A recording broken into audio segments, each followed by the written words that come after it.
Hello student, S N professional classes से मैं अहमद गुप्ता आज आपके लिए लेकर आया हूँ आपका 5th सेमेस्टर का को करिकुलर सब्जेक्ट जो कि बीए, बीकॉम, बीएससी, बीबीए सभी स्टूडेंट्स के लिए कंपलसरी है। सब्जेक्ट का नाम है analytical ability and digital awareness. चलिए देखते हैं कौन कौन सी इंपॉर्टेंट क्वेश्चन है आज के इस सेशन में। तो स्टूडेंट्स, फर्स्ट क्वेश्चन है हमारा, match the list 1 with list 2 and select the correct answer from the code given below. यहाँ पे स्टूडेंट्स कंप्यूटर से संबंधित ऑप्शन दिए गए हैं लिस्ट 1 और लिस्ट 2 में। हमारे को इनकी मैच मेकिंग करनी है और सही आंसर चूज करने हैं। तो क्या कह रहा है, सबसे पहले लिस्ट 1 में माउस किस प्रकार का डिवाइस है या कौन सा ऑपरेटिंग सिस्टम है या ब्राउज़र है, ये बताना है आपको। तो बेटा माउस हमारा इनपुट डिवाइस होता है जहाँ पर हम इंस्ट्रक्शन देते हैं कंप्यूटर में एंटर करने के लिए। प्रिंटर जो है हमारा आउटपुट डिवाइस होता है बेटा। इंटरनेट एक्सप्लोरर हमारा वेब ब्राउज़र है। और डोस जो कि हमारा ऑपरेटिंग सिस्टम है, और डोस की फुल फॉर्म होती है डिस्क ऑपरेटिंग सिस्टम। तो इस प्रकार बेटा जो हमारा करेक्ट आंसर निकल के आएगा ऑप्शन नंबर डी निकल कर आएगा। लिस्ट 1 को लिस्ट 2 से मैच करने पर जो करेक्ट आंसर आएगा वो ऑप्शन नंबर डी आएगा, जहाँ पर पहले का आंसर 4, दूसरे का आंसर 3, तीसरे का आंसर 1 और चौथे का आंसर 2 है। चलिए अब नेक्स्ट क्वेश्चन जानते हैं बेटा। नेक्स्ट क्वेश्चन है हमारा, first H L L language कौन सी है। हमारे पर ये हमारे को हाई डेफिनेशन लैंग्वेज दी गई हैं, हाई लेवल लैंग्वेज दी गई हैं, इनके नाम बताने हैं। तो बेटा बेसिक, कोबोल, फोर्ट्रेन में सबसे पहली हाई लेवल लैंग्वेज कौन सी है। तो इसमें से जो सबसे पहली हाई लेवल लैंग्वेज है वो है फोर्ट्रेन। ऑप्शन नंबर सी इसका करेक्ट आंसर है, जो कि 1957 में जॉन बैकस जो कि IBM के थे उन्होंने बनाया था। अक्सर इस लैंग्वेज से संबंधित आपसे क्वेश्चन पूछ लेता है कोबोल और फोर्ट्रेन की फुल फॉर्म। तो इनकी फुल फॉर्म हमारे को पता होना चाहिए बेटा। कोबोल की होती है कॉमन बिजनेस ओरिएंटेड लैंग्वेज और कॉमन बिजनेस ओरिएंटेड लैंग्वेज, और फोर्ट्रेन की होती है फॉर्मूला ट्रांसलेशन। इनसे संबंधित एक अन्य क्वेश्चन और पूछा जाता है कि बिजनेस से संबंधित कौन सी लैंग्वेज है या साइंस के क्षेत्र में कौन सी लैंग्वेज का प्रयोग किया जाता है। तो फॉर्मूला ट्रांसलेशन यानी कि फोर्ट्रेन लैंग्वेज का जो प्रयोग किया जाता है वो साइंस के क्षेत्र में किया जाता है, जबकि व्यवसाय के क्षेत्र में कोबोल लैंग्वेज का प्रयोग किया जाता है। तो ये इंपॉर्टेंट तथ्य हैं, इनको आप अच्छे से तैयार कर लेंगे। चलिए नेक्स्ट क्वेश्चन जानते हैं बेटा। नेक्स्ट क्वेश्चन है हमारा, व्हाट विल बी नेक्स्ट। एक सीरीज दी गई है, इसमें नेक्स्ट जो को क्वेश्चन मार्क है वहाँ पर हमारे को बताना है कौन सी डिजिट आएगी। तो बेटा दिए गए ऑप्शन में से जो करेक्ट आंसर है वो है 130। ऑप्शन नंबर डी इसका करेक्ट आंसर है। चलिए इसको देखते हैं कैसे बनेगा 130। तो यहाँ पर हमने एक्सप्लेनेशन दे दी है। जो सीरीज दी गई थी आपकी वो दी गई है 2, 10, 30, 68।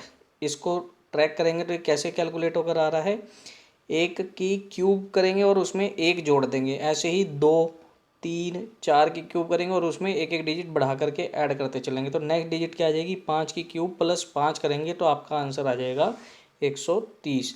तो इस क्वेश्चन का जो करेक्ट आंसर था वो 130 ऐसे कैलकुलेट होकर आया था। चलिए नेक्स्ट क्वेश्चन है ICT से संबंधित है हमारा। IoT की फुल फॉर्म पूछी गई है। IoT की फुल फॉर्म है इंटरनेट ऑफ थिंग्स। और इसके बाद नेक्स्ट क्वेश्चन है, which of the following is incorrect. यहाँ पे कुछ एब्रीविएशंस दी गई हैं और हमारे को बताना है कि निम्न में से कौन सी इनकरेक्ट है। तो सबसे पहले देखते हैं बेटा, सबसे पहले जो एब्रीविएशन है हमारी वो है बायोस। बायोस की जो फुल फॉर्म होती है बेसिक इनपुट आउटपुट सिस्टम, बिल्कुल ठीक है।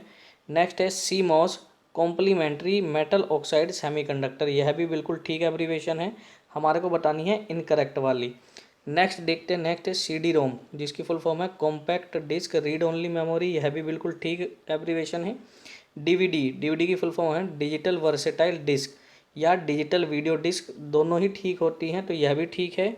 नेक्स्ट है वर्म, यहाँ पर आपको दिया गया है राइट वंस रीड मोर, यह गलत है, जबकि इसका करेक्ट आंसर क्या होना चाहिए, राइट वंस रीड मैनी आना चाहिए। तो इस दिए गए क्वेश्चन का जो करेक्ट आंसर आएगा वो आएगा, हमारे को गलत बतानी है, गलत कौन सा है, ऑप्शन नंबर E। चलिए नेक्स्ट क्वेश्चन जानते हैं बेटा। नेक्स्ट क्वेश्चन हमारा, find out the number which should come at the place of question mark which will complete the series this. तो बेटा इस क्वेश्चन का जो करेक्ट आंसर है वो हमारे को बताना है जब इसका सॉल्यूशन बनाएंगे तो इसका जो करेक्ट आंसर आएगा वो आएगा बेटा 384। ऑप्शन नंबर डी इसका करेक्ट आंसर आएगा। चलिए देखते हैं इसका करेक्ट आंसर कैसे आएगा। तो यहाँ पर देख पा रहे हैं हम, जो आपको सीरीज दी गई है वो क्या दी गई है, 2, 8, यहाँ से देखेंगे क्या दी गई है, 2, 8, 24, 64 और 160। और नेक्स्ट डिजिट बतानी है 160 के बाद क्या आएगा, तो 160 के बाद आएगा बेटा 384। Option number D. ये आपको सॉल्यूशन दे दिया है।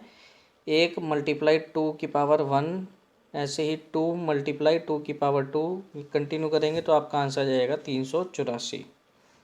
चलिए नेक्स्ट क्वेश्चन जानते हैं। नेक्स्ट क्वेश्चन है हमारा, what is the size of IPv4। IPv4 का मतलब होता है इंटरनेट प्रोटोकॉल वर्जन 4। तो इसका साइज क्या होता है बेटा, इसका जो साइज होता है वो होता है 32 बिट। ऑप्शन नंबर बी इसका करेक्ट आंसर है। नेक्स्ट क्वेश्चन जानते हैं बेटा। नेक्स्ट क्वेश्चन है हमारा, what is the size of IPv6। Internet protocol version 6 का जो साइज है वो कितना होता है, यह होता है 128 बिट। ऑप्शन नंबर डी इसका करेक्ट आंसर आ जाएगा। चलिए अब नेक्स्ट क्वेश्चन जानते हैं बेटा। नेक्स्ट क्वेश्चन है हमारा, साइबर सिक्योरिटी से संबंधित क्वेश्चन है, बड़ा ही इंपॉर्टेंट क्वेश्चन है एग्जाम के पॉइंट ऑफ व्यू से, आप इसको अच्छे से तैयार करेंगे। The IT act 2000 which section related to punishment for cyber terrorism. IT अधिनियम 2000 में साइबर आतंकवाद के लिए सज़ा से संबंधित कौन सा सेक्शन है। तो ऑप्शन दिए गए हैं ABCD में, तो जो करेक्ट आंसर है वो है इसका 66F। आज के सेशन के लिए आपका जो होमवर्क रहने वाला है स्टूडेंट्स, इसी IT एक्ट से संबंधित है। आपने कमेंट बॉक्स में कमेंट करके बताना है IT एक्ट 2000 भारत में कब से लागू हुआ था। आपको डेट कमेंट बॉक्स में मेंशन करके बतानी है। देखते हैं सबसे पहले कौन स्टूडेंट इसका आंसर देता है और कितने स्टूडेंट्स इसका करेक्ट आंसर दे पाते हैं। और एक और इससे संबंधित आपके लिए क्वेश्चन है होमवर्क में कि इस IT एक्ट 2000 में पहली बार अमेंडमेंट यानी कि बदलाव किस साल में किया गया था, ये भी आपको कमेंट बॉक्स में कमेंट करके बताना है।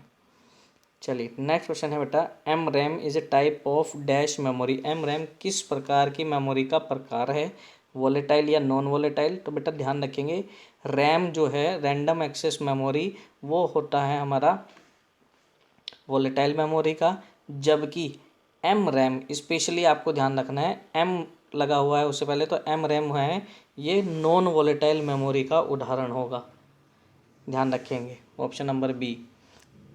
इसकी जो फुल फॉर्म होती है इसको क्या कहते हैं, मैग्नेटिक रैम या मैग्नेटो रेसिस्टिव रैम बोलते हैं इसको।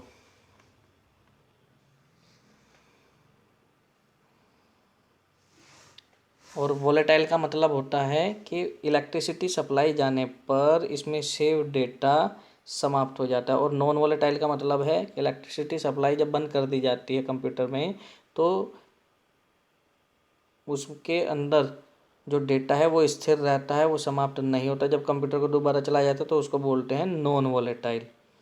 क्वेश्चन है MRAM नॉन वोलेटाइल है। अदरवाइज सामान्य तौर पर आपसे क्वेश्चन पूछता है रैम या रोम में कौन सी वोलेटाइल है कौन सी नॉन वोलेटाइल है, तो ध्यान रखेंगे रैम वोलेटाइल है जबकि रोम जो है नॉन वोलेटाइल मेमोरी होती है। चलिए नेक्स्ट क्वेश्चन जानते हैं बेटा। नेक्स्ट क्वेश्चन है हमारा, firewall are use to protect a communication network against. क्या कह रहा है, फायरवॉल का जो प्रयोग किया जाता है एक संचार नेटवर्क के खिलाफ सुरक्षा के लिए किया जाता है। किसके लिए किया जाता है, ऑप्शन दिए गए हैं आपको, unauthorised attacks, virus attacks, data driven attacks या फायर अटैक्स।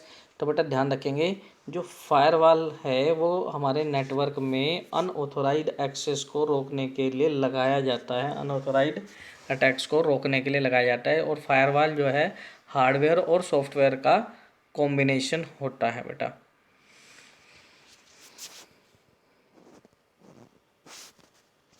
तो स्टूडेंट्स ये थे आज के सेशन के हमारे इम्पोर्टेंट क्वेश्चन। मिलते हैं अपने नेक्स्ट सेशन में, तब तक के लिए bye bye and best of luck for your examination.